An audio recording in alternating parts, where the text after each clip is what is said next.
प्रिय विद्यार्थियों, नमस्कार। बीए द्वितीय वर्ष की कक्षा में आपका स्वागत है। आज अपन बीए द्वितीय वर्ष के दूसरे प्रश्न पत्र भारतीय राजनीतिक व्यवस्था में बारे में पढ़ेंगे। उसमें राष्ट्रपति, भारत के राष्ट्रपति के बारे में पढ़ेंगे कि भारत का राष्ट्रपति क्या है, कैसे नियुक्त किया जाता है, उनका कार्यकाल क्या है, उनके हटाने की प्रक्रिया क्या है, निर्वाचन की पद्धति क्या है, इनके बारे में संक्षेप में जानकारी प्राप्त करेंगे। भारतीय संघ की कार्यपालिका के प्रधान को राष्ट्रपति कहा जाता है।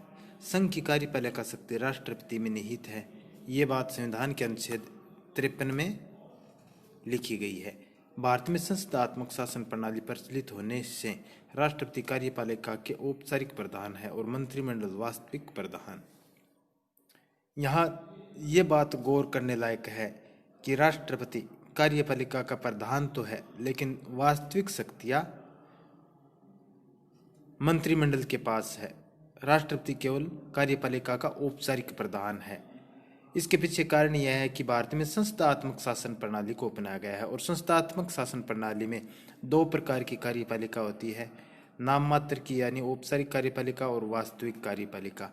अमेरिका में अध्यक्षात्मक शासन व्यवस्था, वहाँ राष्ट्रपति में वास्तविक और नाम मात्र की दोनों ही शक्ति यानी वही सर्वे सर्वा होता है। लेकिन भारत में अध्यक्षात्मक प्रणाली के बजाय संसदात्मक शासन प्रणाली, जो ब्रिटिश शासन प्रणाली है, उस तरह की प्रणाली को यहाँ अपनाया गया है। और इसमें राष्ट्रपति कार्यपालिका का मुखिया तो होता है, लेकिन उसके पास शक्तियाँ औपचारिक ही होती है। मंत्रिमंडल जो उनके पास प्रस्ताव भेजता है, उनकी स्वीकृति मात्र राष्ट्रपति की होती है। अब राष्ट्रपति बनने के लिए योग्यताएं क्या है? राष्ट्रपति बनने के लिए प्रथम योग्यता है कि वह भारत का नागरिक होना चाहिए। दूसरा, वह कम से कम 35 वर्ष की आयु पूरी कर सका हो, यानी एक व्यक्ति जिसकी आयु 35 वर्ष से अधिक है भारत का नागरिक है। और इसके अलावा वह लोकसभा का सदस्य निर्वाचित होने की योग्यता रखता है तथा वह संघ सरकार या राज्य सरकार या किसी स्थानीय सरकार के अधीन किसी लाभ के पद पर कार्य नहीं कर रहा है। तो इस प्रकार का व्यक्ति राष्ट्रपति पद के लिए उम्मीदवार बन सकता है। राष्ट्रपति का कार्यकाल, राष्ट्रपति का कार्यकाल 5 वर्ष निश्चित किया गया है। यानी एक बार व्यक्ति राष्ट्रपति बन जाता है तो वह उनका कार्यकाल 5 वर्ष तक होता है, यानी 5 वर्ष तक वह राष्ट्रपति के पद पर बना रहता है। लेकिन इससे पहले विशेष परिस्थितियों में अगर राष्ट्रपति पद पर रहते हुए मृत्यु हो जाती है या वह स्वयं त्याग पत्र दे देता है अथवा महाभियोग द्वारा उनको हटा दिया जाता है तो राष्ट्रपति का पद रिक्त हो जाता है। ऐसी स्थिति में राष्ट्रपति का चुनाव पुनः 5 वर्ष की संपूर्ण अवधि के लिए होता है। यहाँ भी बात ध्यान रखने लायक यह है कि जब राष्ट्रपति का कार्यकाल पूरा होने से पहले ही राष्ट्रपति का पद अगर रिक्त हो जाता है तो नए राष्ट्रपति का कार्यकाल फिर शेष न होकर पुनः 5 वर्ष के लिए ही नए राष्ट्रपति का कार्यकाल होता है।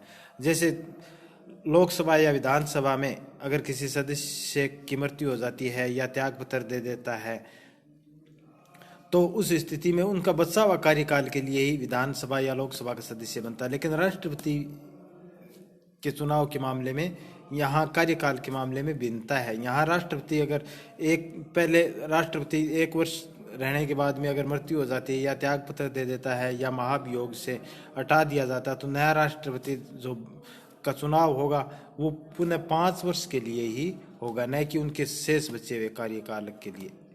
अब महाभियोग की प्रक्रिया ने राष्ट्रपति को समय से पहले हटाया भी जा सकता है विशेष परिस्थितियों में। हालांकि कार्यकाल 5 वर्ष का है, लेकिन विशेष परिस्थिति में उनको हटाने की प्रक्रिया संविधान के अनुच्छेद 61 में उपबंध किया गया है। संविधान का उल्लंघन करने अथवा उनके विरुद्ध आचरण करने पर राष्ट्रपति को महाभियोग द्वारा पदच्युत किया जा सकता है। यानी उनको हटाने की प्रक्रिया जो बताई गई है उसको महाभियोग शब्द का प्रयोग किया गया है। महाभियोग की प्रक्रिया संसद के किसी भी सदन, यानी संसद के 2 सदन है, लोकसभा और राज्यसभा, तो किसी भी सदन में महाभियोग की प्रक्रिया प्रारंभ की जा सकती है। महाभियोग के प्रस्ताव को सदन की कुल सदस्य संख्या के 2/3 सदस्यों द्वारा पारित होना चाहिए।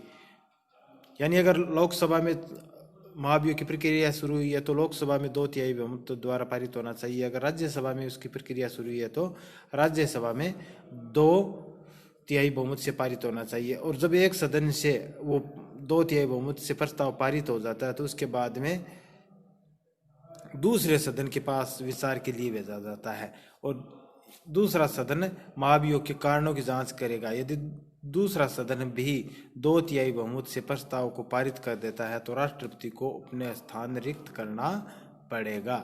यानी कहने का तात्पर्य यह है कि संसद के दोनों सदनों के अलग अलग, यानी राज्यसभा में भी 2/3 बहुमत से और लोकसभा में भी 2/3 बहुमत से अगर प्रस्ताव राष्ट्रपति के खिलाफ पारित हो जाता है तब उस स्थिति में राष्ट्रपति को अपना पद रिक्त करना पड़ता है।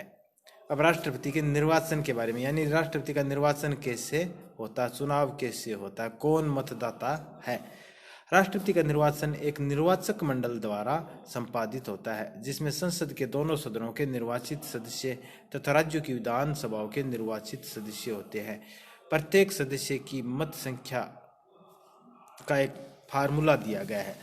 यानी यहाँ भी एक बात गौर करने लायक है कि संसद के दोनों सदनों लोकसभा और राज्यसभा के निर्वाचित सदस्य, यानी यहाँ निर्वाचन शब्द का प्रयोग किया गया क्योंकि राज्यसभा में 12 सदस्य मनोनीत होते हैं और लोकसभा में 2 सदस्य मनोनीत किए जाते हैं, तो वो राष्ट्रपति के निर्वाचन में भाग नहीं लेंगे। इसी प्रकार राज्य की विधानसभाओं के निर्वाचित सदस्य ही भाग लेते हैं, यानी संसद के दोनों सदनों के सदस्य भाग लेते हैं निर्वाचित।